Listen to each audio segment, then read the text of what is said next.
Николай Александров Хайтов е роден на 19 септември 1919 г. в село Яворово, Пловдивска област. Поради финансовата бедност на неговото семейство, Хайтов е принуден да учи в родното си село. Там той завършва прогимназия. След като завърши, Хайтов решава да замине да работи в големия град. Там той работи няколко професии, като чорак в магазин за брашно, сервитьор в кръчма и други. Любимите му автори са Захари Стоянов, Елин Пелин, Вазов, Йордан Йовков и други.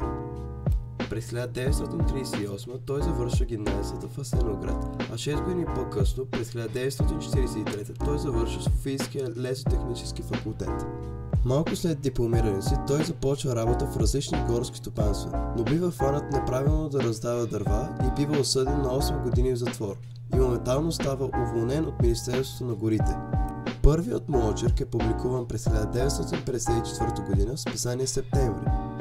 След това той получава предложение за сътрудничество и изкарва още един очерк и печата своя разказ "Случай без прецедент".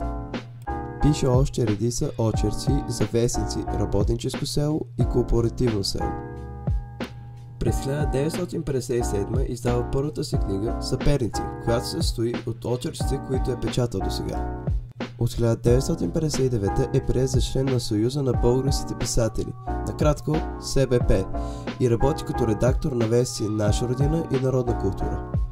Хайтов става секретар на СБП от 1966 до 1968 г., а през 1966 става редактор на списание "Родопи". През 1967 излизат известните му "Диви разкази", които биват преведени на над 20 чужди езици, включително китайски. През 1989 излизат избрани произведения в цели 3 тома.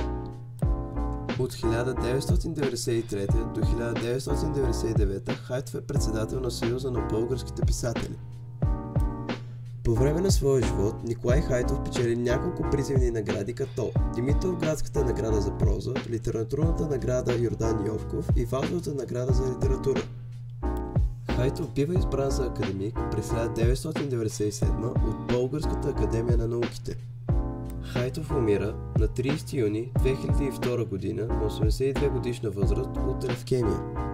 Той оставя светът не само с многобройните си литературни произведения, но и с 30 деца, дъщеря му Елена и синовете му Александър и Здравец.